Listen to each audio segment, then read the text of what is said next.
At my fiancé's hometown reunion, his childhood sweetheart grabbed his hand and said in their local dialect, "Make me a mother." I watched in shock as he smiled and replied, "My wife won't care." But what they didn't know was that I understood every single word. And I had been recording everything on my phone. What happened next left the entire room speechless. And my revenge was so sweet that even his grandmother applauded me. But let me start from the beginning, 3 months before that devastating night that changed everything. I was folding David's shirts in our shared apartment when he announced we'd be spending the entire summer in his hometown of Millbrook. "My family's having their annual reunion," he said casually, not looking up from his laptop. "It's important for them to get to know you better before we get married." The engagement ring on my finger suddenly felt heavier. We'd been together for 2 years and I'd met his parents only twice. Both times in the city, both times ending with his mother's polite but distant smile that never quite reached her eyes. His father had been warmer, but I could sense the unspoken questions about my background, my family's modest income, my lack of connection to their tight-knit community. "How long is the reunion?" I asked, trying to keep my voice light. 3 weeks. Maybe 4. He finally looked at me. "Sir, this is really important. My family, they're very traditional. They value their roots, their language, their customs. If you're going to be my wife, you need to understand that world." What he didn't say, but I heard loud and clear, was that I needed to prove myself worthy of it. That night, I made a decision that would later save my sanity and my dignity. I enrolled in intensive online classes for David's regional dialect, a complex mixture of Old German and local expressions that his family had preserved for generations. The instructor, Mrs. Chin, was a linguistics professor who specialized in dying dialects. "This is fascinating," she told me during our first session. "Very few outsiders ever learn this particular variation. It's almost like a secret code among families." A secret code. Those words would haunt me later. For 3 months I studied religiously. Every morning before work, every evening after dinner, every weekend while David played golf with his city friends. I told him I was taking a cooking class to prepare traditional dishes for his family.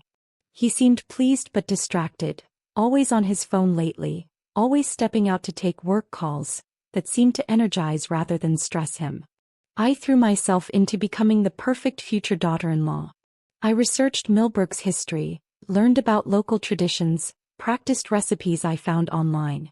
I bought conservative dresses that would meet his mother's approval, studied etiquette books, even learned the names of every family member from the photos David had shown me.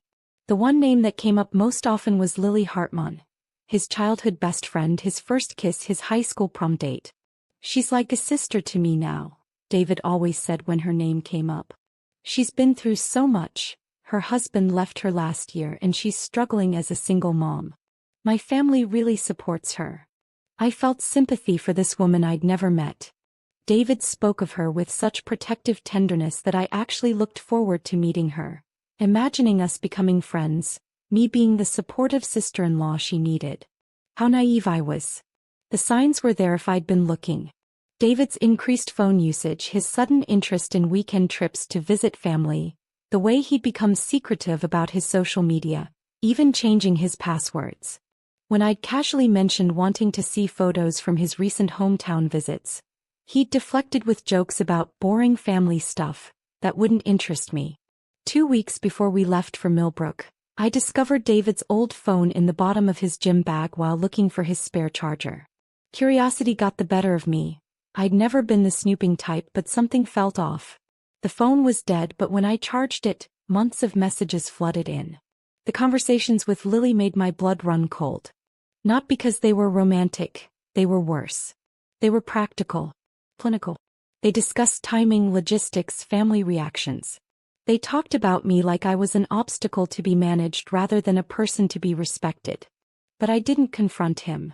Instead, I doubled down on my dialect lessons and started carrying my phone everywhere, voice recorder always ready.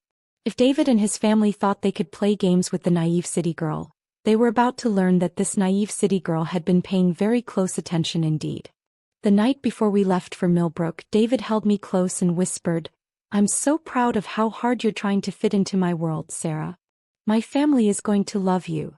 I smiled and kissed him back, my phone already recording in my pocket. I had no idea how right he'd be about his family loving me. Just not in the way any of us expected. The drive to Millbrook took 4 hours through winding mountain roads lined with ancient oak trees. David's mood grew lighter with each mile, his shoulders relaxing as familiar landmarks appeared. He pointed out his old high school, the diner where he'd worked summers, the creek where he'd learned to fish. For a moment I felt guilty about my suspicions.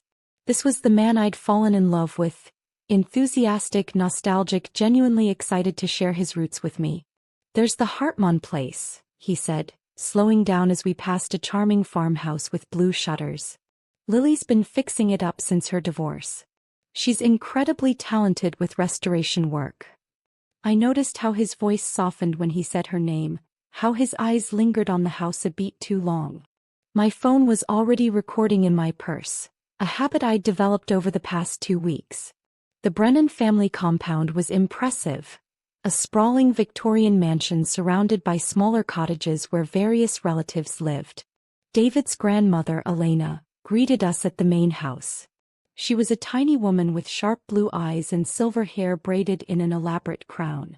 When she hugged David, she spoke rapidly in the local dialect, her words flowing like music. English, Oma, David laughed, glancing at me apologetically. Sarah doesn't understand. Elena's eyes assessed me coolly. In accented English she said, "Welcome, dear. I hope you will be comfortable here."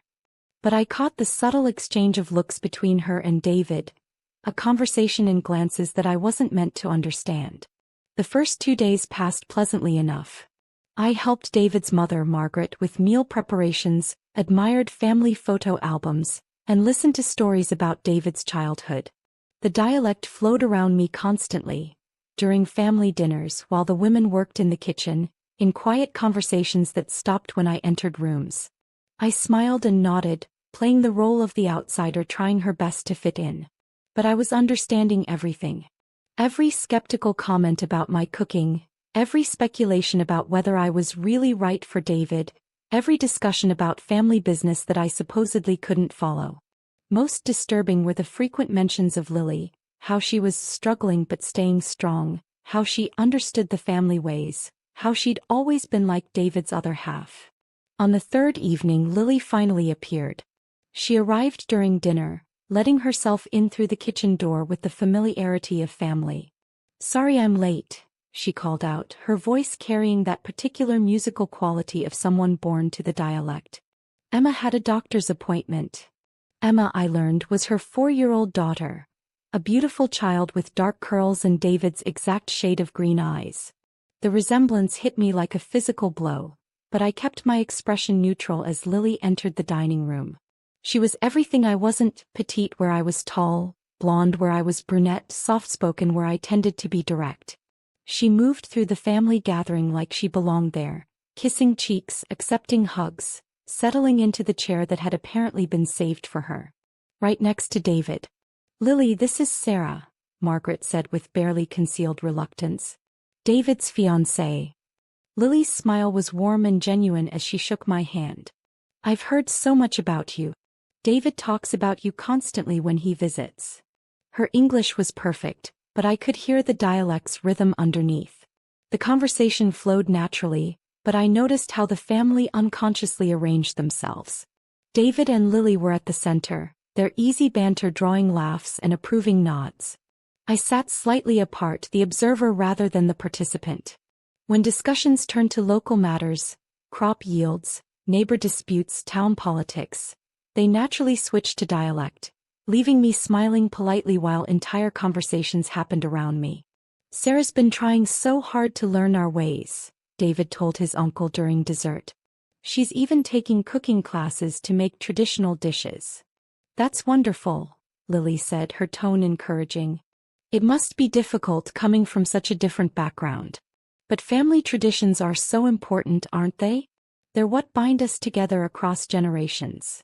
The words were kind, but there was something underneath them, a gentle reminder of my outsider status, delivered with such sweetness that I couldn't object without seeming paranoid. After dinner, I excused myself to use the bathroom but lingered in the hallway, my phone recording as the family continued their conversation in dialect. What I heard made my hands shake. Elena's voice was sharp with concern. The girl seems nice enough, but she doesn't understand our world. How can David be sure she's the right choice? Lily's been so patient, Margaret added. Waiting, hoping. And Emma needs a father figure. It would solve so many problems. David's voice was quieter, but I caught every word. I know. But Sarah's family has connections that could help our business expand into the city. The engagement serves a purpose. Business purposes, Elena snorted. What about love? What about family? What about that child who calls you Uncle David, but looks at you like you hung the moon? My heart pounded as footsteps approached the hallway. I slipped into the bathroom, my reflection pale and stricken in the antique mirror. Everything was falling into place. The mysterious trips, the secretive phone calls, the way Emma had run straight to David when Lily arrived, wrapping her arms around his legs like she'd done it 1,000 times before. When I returned to the dining room, David was helping Emma with a coloring book while Lily cleared dishes. They looked like a family. A complete, natural family that I was somehow disrupting by existing. Sarah. Lily called brightly. Come see Emma's drawing. She's so talented for her age. I approached slowly, my phone still recording in my pocket. Emma looked up at me with David's eyes and said in perfect, innocent dialect, "Are you the lady who's going to marry my daddy?" The silence that followed was deafening. The words hung in the air like a bomb that had just detonated. Emma's innocent question, "Are you the lady who's going to marry my daddy?" spoken in perfect dialect, created a silence so profound I could hear the antique clock ticking on the mantelpiece. David's face went through a series of expressions, shock, panic, then a forced laugh that sounded hollow in the suddenly tense room. "Emma, sweetheart, you know I'm Uncle David, remember?" But Emma, with the stubborn clarity that only 4-year-olds possess, shook her head vigorously. "Mama said when the lady goes away you'll come home and we'll be a real family. She said you're just pretending right now." Lily's face flushed crimson as she quickly scooped Emma into her arms. "Baby, you're confused. Uncle David is engaged to Sarah. Remember we talked about this." "But Mama, you cried last night and said..." "Emma, that's enough." Lily's voice was sharp now, all pretense of sweetness gone. She carried the protesting child from the room, murmuring apologies about overactive imagination and confusion from the divorce. The family members avoided eye contact, suddenly fascinated by their dessert plates. David cleared his throat and reached for my hand, but I pulled away, my recorder still capturing every sound. "Kids say the strangest things," he said with forced casualness. "Lily's been through a tough divorce. Emma's probably just mixing up her fairy tales with reality." Elena, who had been watching me carefully throughout the exchange, spoke quietly in dialect. "The child speaks truth even when adults choose lies." "English, Oma," David said sharply, but his grandmother's piercing blue eyes never left my face. I excused myself again, this time genuinely needing air. The wraparound porch was empty, lit by soft yellow bulbs that attracted clouds of moths. I sat on the swing where David had probably spent countless childhood evenings, trying to process what I'd just witnessed. That's when I heard them, voices drifting from the kitchen window above. Lily had returned without Emma, and the family was having what they clearly thought was a private conversation in their secret dialect. Margaret's voice was strained. She almost ruined everything. "We've been so careful." "The child doesn't understand the complexity," Elena replied. "She sees David here every month, sees how he looks at her mother, hears Lily crying. Of course she thinks he's her father." "He practically is," Uncle Klaus added gruffly. "He's been supporting them financially since before Emma was born. He was there for the birth, for God's sake." My blood turned to ice. David had been in Millbrook for a family emergency, around the time Emma would have been born. He told me his grandfather was sick. I'd sent flowers to a funeral that apparently never happened. Lily's voice was barely audible. "I never meant for her to say that in front of Sarah. I've been so careful to coach her." "It's not your fault," David said, and I could hear him moving around the kitchen. Sarah doesn't understand what she heard anyway. Emma could have said anything. Sarah just knows it sounded important. But what if she becomes suspicious? Margaret asked. What if she asks questions? David's laugh was cold, so different from the warm tone he used with me. Sarah's not exactly detective material. She's sweet, but she's not observant. She's been here 3 days and hasn't picked up a single word of dialect. She smiles and nods at everything. She seems nice enough, Lily said quietly. Are you sure about this plan? The business merger with her father's company will set us up for life, David replied. 1 more year of engagement, a quick wedding, establish the business connections, then we can revisit our situation. Sarah's not stupid, but she's trusting. She'll never see it coming. Elena's voice cut through the others like a knife. And the child? Emma grows more attached to you every day. What happens when she's old enough to understand that her father chose money over family? She'll understand eventually, David said, but he sounded less certain.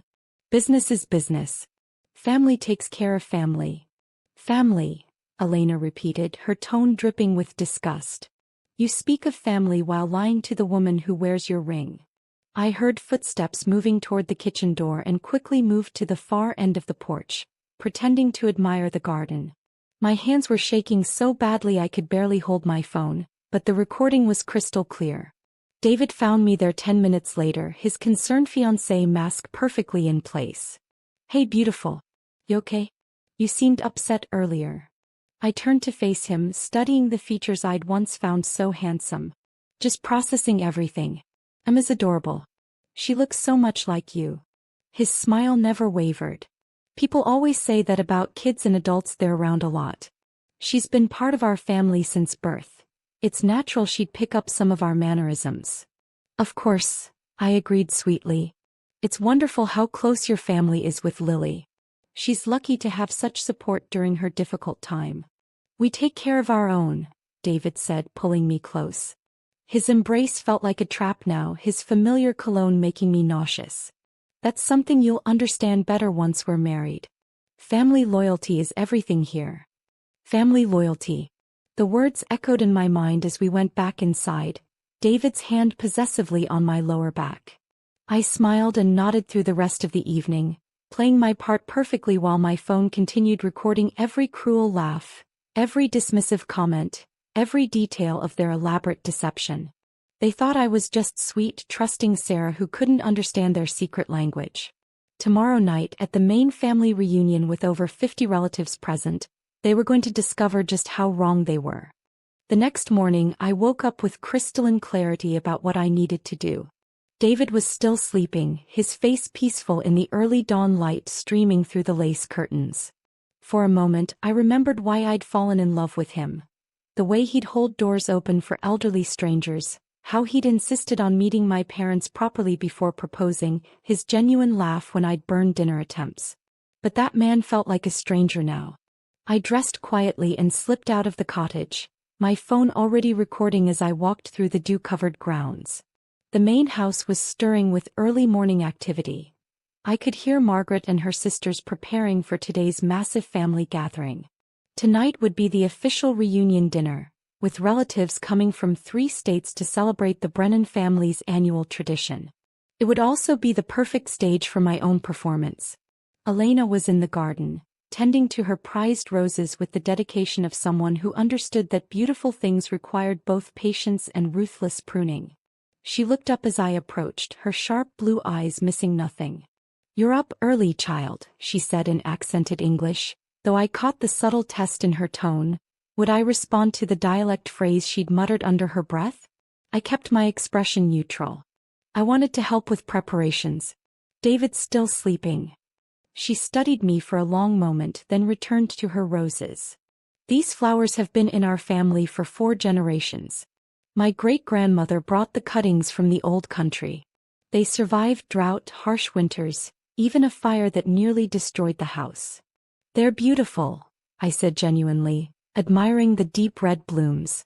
"Beauty alone doesn't ensure survival," Elena said, snipping a withered stem with surgical precision. These roses survive because they have deep roots and sharp thorns. The pretty ones without defenses get eaten by the first pest that comes along. Her meaning wasn't lost on me. I was supposed to be the pretty, defenseless flower getting devoured. What she didn't know was that I'd been growing thorns for months. "Elena," I said carefully, testing the waters, "may I ask you something personal?" She nodded, continuing her methodical pruning. "Do you think David is happy with me?" The old woman's hands stilled. When she looked at me again, there was something different in her expression. A flicker of what might have been respect or perhaps recognition. "Happiness," she said slowly, "is not always the same as contentment. Sometimes what we think will make us happy conflicts with what we need to survive." Before I could respond, Lily appeared on the garden path, Emma skipping beside her. The little girl ran straight to Elena, chattering excitedly in dialect about the butterflies she'd seen. Lily's eyes found mine over Elena's bent head, and I saw wariness there now, as if Emma's slip last night had made her reassess me. "Good morning, Sarah," Lily said with forced brightness. "Ready for the big reunion tonight? David must be excited to show you off to everyone." "I'm looking forward to meeting everyone," I replied truthfully.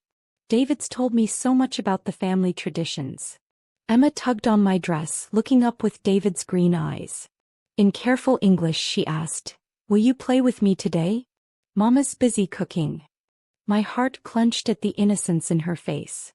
Whatever else was happening, this child was genuinely sweet and deserved better than being caught in the middle of adult deceptions. "I'd love to," I said, earning a surprised look from Lily. We spent the morning together, Emma showing me her favorite hiding spots around the property while I continued recording ambient conversations. The child was a natural chatterbox, switching seamlessly between English and dialect depending on who she was talking to. More than once she referred to David as Papa in dialect when she thought I couldn't understand, then quickly corrected herself to Uncle David in English. During lunch, I sat quietly while the family discussed tonight's arrangements. Uncle Klaus would give the traditional welcome speech, Margaret would present the family genealogy updates, and Elena would share stories about the ancestors. But it was the conversation I overheard between David and his cousin that made my blood run cold. "Everything's set for tonight," Marcus said in dialect, glancing around to make sure I wasn't listening. "Lily's going to make the announcement during dessert."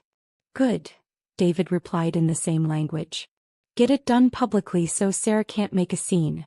Once everyone knows about the pregnancy, the engagement will naturally dissolve, and we can move forward with the original plan." Pregnancy. The word hit me like a physical blow. Lily was pregnant again and they were planning to announce it tonight in front of the entire extended family, knowing it would force me to break our engagement to save face. But there was more. Marcus lowered his voice even further. "Your father confirmed the business meeting for next month. Once Sarah's father signs the partnership agreement, you'll have access to their distribution network whether you're married to her or not." "Perfect timing," David said with satisfaction. "By then I'll be free to marry Lily properly, Emma will have her father's name, and the new baby will be born legitimate. Everyone wins." "Except Sarah," Marcus pointed out. David shrugged. "Sarah will land on her feet. She's attractive enough to find someone else. This way she gets to save face by ending things herself instead of being the abandoned fiancé." I excused myself before I could hear more, my hands trembling as I stopped the recording. They had it all planned out. The public humiliation, the business betrayal, even my emotional response. I was supposed to play the devastated fiancé who gracefully stepped aside for true love. That evening, as I dressed for the reunion dinner, I chose my outfit carefully, a deep blue dress that brought out my eyes, pearl earrings that had belonged to my grandmother, and comfortable heels that wouldn't hinder me if I needed to move quickly. David knocked on the bedroom door, looking handsome in his navy suit. "You look beautiful," he said, kissing my cheek with practiced affection. "Ready to meet the whole clan?" "More ready than you can imagine," I said, slipping my phone into my small clutch purse. As we walked toward the main house, decorated with fairy lights and filled with the sound of laughter and conversation, David squeezed my hand. "Just remember, some of these conversations might get pretty animated. Don't worry if you can't follow everything. I'll translate the important parts. I smiled up at him, my recorder already running. Don't worry about me, darling. I have a feeling I'm going to understand everything perfectly. The main house buzzed with the energy of 53 relatives ranging from toddlers to great-aunts in their 80s. The dining room had been expanded with folding tables covered in pristine white linens, creating one massive family table that stretched through 3 connected rooms. Crystal glasses caught the light from the antique chandeliers, and the air was thick with the aroma of traditional dishes that had been cooking all day. David guided me through the introductions with practiced ease, his hand never leaving my back as he presented me to cousins, uncles, and family friends. Everyone was polite, welcoming even, but I noticed the subtle patterns, how conversations would pause when we approached, then resume in English with slightly forced enthusiasm. How eyes would drift to Lily, who moved through the gathering like a beloved daughter, receiving hugs and warm dialect greetings that I was clearly not expected to understand. "Sarah, you must try Aunt Greta's strudel," David said, steering me toward a plump woman with kind eyes. "It's been the family recipe for over a century." Aunt Greta beamed as she handed me a plate, then launched into rapid dialect with David about the proper apple-to-cinnamon ratio. I smiled and nodded, savoring both the delicious pastry and the conversation I was secretly recording about how the poor dear can't understand a word we're saying, and at least she's trying to fit in. Elena appeared at my elbow, resplendent in a deep purple dress with an intricate silver brooch. "How are you managing, child?" she asked in English, though her eyes held that same assessing quality I'd noticed in the garden. "Everyone's been so welcoming," I replied honestly. "The food is incredible and David's so proud to share his family with me." Something flickered in Elena's expression. Approval, perhaps, or maybe pity. Before she could respond, the dinner bell chimed, and the crowd began moving toward their assigned seats. I found myself placed strategically at David's right side, with Lily directly across from us and little Emma beside her mother. The seating arrangement felt deliberate, a perfect tableau for whatever performance was planned. Elena sat at the head of the table in the place of honor, with David's parents flanking her on either side. The dinner began with Uncle Klaus's traditional welcome speech, delivered in both English and dialect out of courtesy for our guest. The genealogy presentation followed, with Margaret proudly announcing new babies, recent marriages, and family achievements. I applauded politely, noting how many of the accomplishments were shared in dialect first, then translated into abbreviated English versions. But it was during the main course that the real show began. Lily had been unusually quiet, picking at her food and occasionally pressing her hand to her stomach with a small, secretive smile. Emma kept trying to whisper to her mother in dialect, only to be gently shushed. The tension was building toward something and I could feel David's energy beside me, anticipation mixed with nervous excitement. "Lily, dear, you're barely eating," Margaret observed with motherly concern. "Are you feeling all right?" Perfect setup. I gripped my clutch purse tighter, ensuring my phone was capturing every word. Lily's cheeks flushed prettily as she set down her fork. "Actually, She glanced around the table, her eyes lingering on David before dropping shyly. "I have some news to share with the family." The conversations around the table gradually quieted as relatives picked up on the shift in atmosphere. Elena leaned forward slightly, her expression unreadable. "What is it, sweetheart?" David asked, his voice pitched perfectly between concerned friend and family supporter. Lily's hand moved to her stomach in a gesture so practiced it had to have been rehearsed. "I'm pregnant," she announced, her voice carrying just the right mixture of joy and vulnerability. "Emma's going to be a big sister." The reaction was immediate and explosive. Gasps of delight, exclamations of congratulations, chairs scraping as relatives moved to embrace her. In the chaos of celebration, I watched David's performance, surprise that looked genuine to anyone who hadn't heard his kitchen conversation, followed by warm congratulations and a brotherly kiss on Lily's cheek. But I also noticed what others missed: the quick, satisfied glance he exchanged with his father, the way his mother's smile was just a little too bright, the calculated timing of Elena's question. "And the father? Will he be taking responsibility?" Lily's lower lip trembled perfectly. He wants to be involved. Very involved. But the situation is complicated right now. Her eyes flickered toward me with what appeared to be apologetic guilt. There are existing commitments that need to be resolved first. The silence that followed was deafening. Every eye at that table turned to me, waiting for my reaction to what was clearly meant to be a devastating revelation. They expected tears, accusations, a dramatic confrontation that would give David the perfect excuse to comfort Lily and position himself as the honorable man choosing love over convenience. Instead, I smiled brightly and raised my wine glass. Congratulations, Lily. What wonderful news. I turned to David, whose eyes widened slightly at my unexpected response. Darling, isn't it amazing? Emma must be so excited about being a big sister. The confusion around the table was palpable. This wasn't the script they'd written. Emma, oblivious to the adult tensions, piped up excitedly in dialect. Yes. And now Papa can come live with us like he promised, and we can be a real family, and the baby will have the same daddy as me. Another nuclear silence. Lily went pale, frantically signing for Emma to stop talking. David's face cycled through emotions like a broken slot machine. But Elena, magnificent Elena, leaned back in her chair with what I could swear was the beginning of a smile. Out of the mouths of babes, the old woman said in perfect, crisp English, her eyes now locked on mine with something that looked suspiciously like anticipation. I set down my wine glass and opened my clutch purse, my fingers finding my phone with practiced ease. When I looked up, I was still smiling, but something in my expression must have changed because David suddenly looked genuinely afraid. You know, I said conversationally, my voice carrying clearly through the stunned silence, Emma's absolutely right. It's time for truth, don't you think?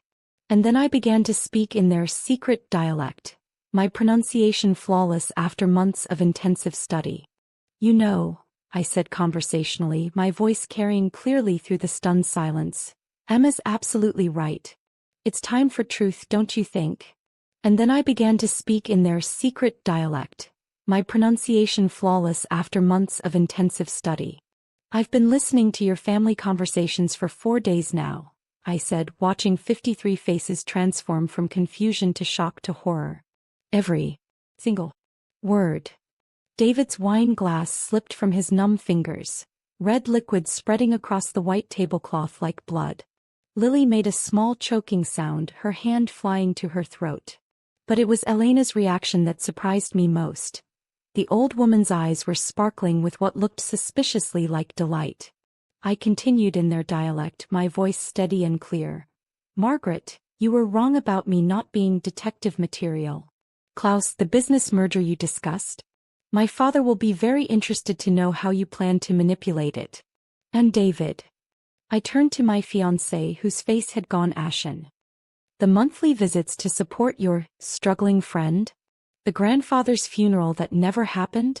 The careful coaching of Emma to call you uncle in English but papa in dialect. Standing slowly, I pulled out my phone and held it up for everyone to see. I have recordings of everything. 4 days of conversations where you discussed me like a business transaction, planned my public humiliation, and calculated exactly how to use me for financial gain before discarding me for your real family. The silence was so complete I could hear the grandfather clock ticking in the hallway. Then Uncle Klaus stood abruptly, his chair scraping against the hardwood floor. This is outrageous, he blustered in English, clearly trying to regain control. You can't record private conversations without consent. It's illegal. I smiled at him and responded in flawless dialect. Actually, Klaus, I checked Pennsylvania law very carefully. One-party consent means I only need my own permission to record conversations I'm part of. And since you all made sure to have these conversations around me, assuming I couldn't understand, I was very much a participant. Elena began to laugh, not the polite chuckle of an elderly lady, but a full-throated, delighted sound that seemed to come from deep in her chest. Magnificent, she said in dialect, still laughing. Absolutely magnificent. Klaus, you fool, you've been outmaneuvered by a rosebud with thorns. Oma, please. David finally found his voice, reaching for my hand. Sarah, let me explain. I pulled away sharply. Explain what, David? How you've been living a double life for 2 years. How you've been supporting Lily and Emma while lying to me about family emergencies. Or perhaps you'd like to explain the business meeting scheduled for next month, where you plan to secure my father's partnership agreements before dumping me. Margaret tried to salvage the situation. Sarah dear, you're misunderstanding. Am I interrupted, switching back to English so everyone could follow. Let me play back some of my favorite recordings for everyone to enjoy. I tapped my phone and David's voice filled the dining room crystal clear. Sarah's not exactly detective material. She's sweet but she's not observant. She's been here 3 days and hasn't picked up a single word of dialect. Several relatives shifted uncomfortably in their seats. The younger cousins were staring at David with expressions of growing disgust. I played another clip. The business merger with her father's company will set us up for life. 1 more year of engagement, a quick wedding, establish the business connections, then we can revisit our situation. Stop, David said desperately, but I was just getting started. The next recording was Margaret's voice. The girl seems nice enough, but she doesn't understand our world. How can David be sure she's the right choice? Followed by Lily. Mama said when the lady goes away, you'll come home and we'll be a real family. By now, several relatives were looking openly horrified. Cousin Sarah, whom I genuinely liked during our earlier conversation, was staring at David like she'd never seen him before. You want to know the truly pathetic part? I said, my voice gaining strength with each word. I actually liked most of you. I enjoyed learning about your traditions, your history, your recipes. I was genuinely excited to become part of this family. But you saw me as nothing more than a useful outsider to be exploited and discarded. Elena stood slowly, her slight frame somehow commanding the attention of the entire room. When she spoke, it was in dialect, her voice carrying the authority of someone who had earned her position as family matriarch through decades of wisdom and strength. David Klaus Brennan, she said, using his full formal name, you have brought shame upon this family. You have violated the sacred trust of engagement, manipulated an innocent woman, and taught my great-granddaughter to lie. You are no grandson of mine. David's face crumpled. Oma, please, you don't understand. I understand perfectly, Elena continued in dialect. I also understand that this remarkable young woman has shown more honor in 4 days than you have in 2 years. She learned our language not to spy on us, but to truly become part of our family. The fact that you drove her to use it defensively is your failing, not hers. She turned to me, her eyes warm with approval. Sarah, child, would you do me the honor of translating my words for those who might not have followed? I looked around the table at the faces watching me, some ashamed, some confused, some clearly supportive. Then I smiled at Elena and said in English, she said that David has brought shame to the family, and that I've shown more honor in 4 days than he has in 2 years. Elena nodded approvingly, then added in English, I also said that any family would be lucky to have you as a daughter. The engagement ring felt heavy on my finger as I twisted it slowly, looking at David one last time. You know what the saddest part is? If you had just told me the truth from the beginning, that you had a child with Lily, that you wanted to be a real family, I would have stepped aside gracefully. I would have wished you well and moved on with my life. I pulled off the ring and set it gently on the table. But you chose deception, manipulation, and cruelty instead. You made me into your enemy when I could have been your friend. Standing, I addressed the room one final time. Thank you for the hospitality, and I'm sorry your reunion was disrupted. Most of you seem like genuinely good people who deserve better than this. As I turned to leave, Elena's voice stopped me. Sarah dear, where will you go tonight? I smiled at her, genuinely touched by her concern. Don't worry about me, Elena. I've been making contingency plans all week. As I had been. And the biggest surprise of all was waiting for me outside. The front porch was bathed in soft yellow light from the antique lanterns, and there, leaning against a sleek black sedan, was my older brother Marcus with his arms crossed and a satisfied smirk on his face. Took you long enough, sis, he said, straightening up as I approached. I was starting to think you'd gone soft on me. I practically collapsed into his arms, the adrenaline from my confrontation finally catching up with me. Marcus, how did you? You think I'd let my little sister walk into enemy territory without backup? He held me at arm's length, studying my face with the protective intensity that had gotten him into trouble defending me throughout our childhood. I've been staying at the inn in town since Tuesday, gathering intelligence. Behind him, two other figures emerged from the shadows. My best friend Jessica, looking like an avenging angel in her sharp business suit, and someone I definitely hadn't expected to see. Mr. Brennan, I said, recognizing David's older brother Thomas, who looked nothing like the rest of his family with his dark hair and serious demeanor. What are you doing here? Thomas stepped forward, his expression grim.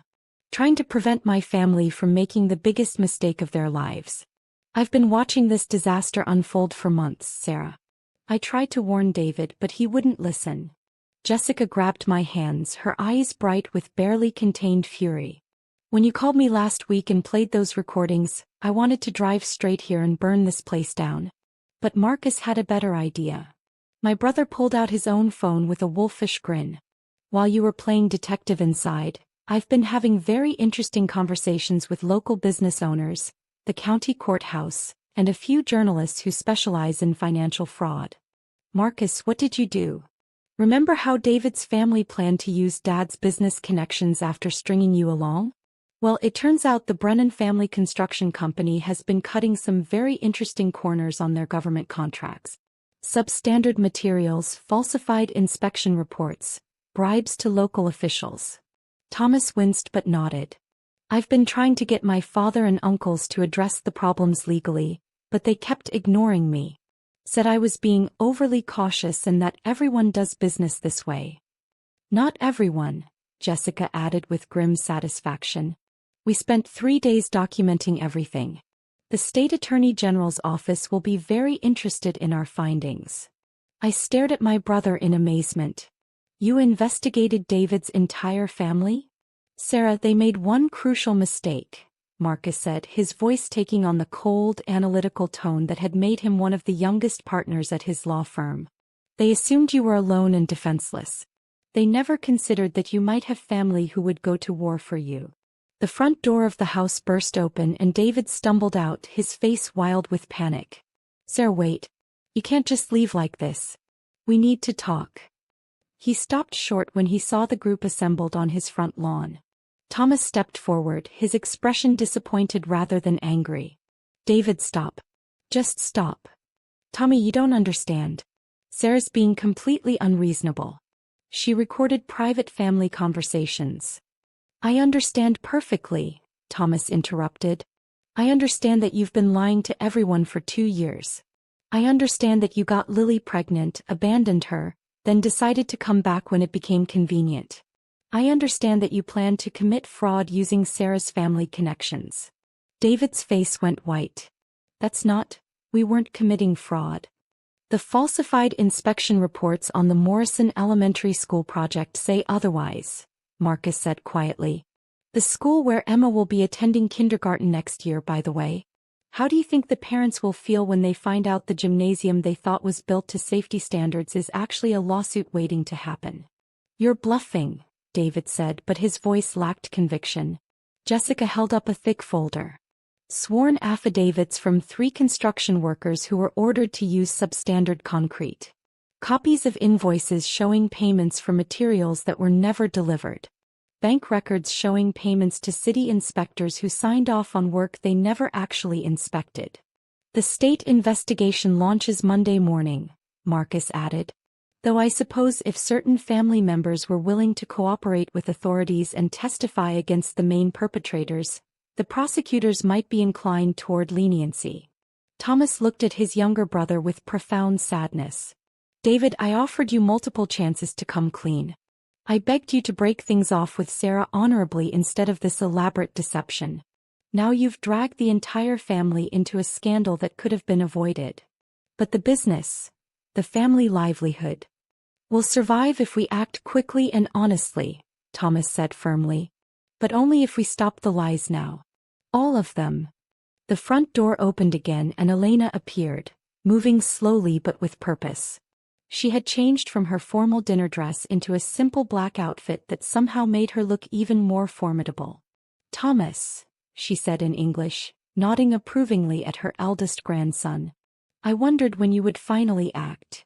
Oma, I tried to handle this quietly. Quietly enables cowards, Elena said sharply.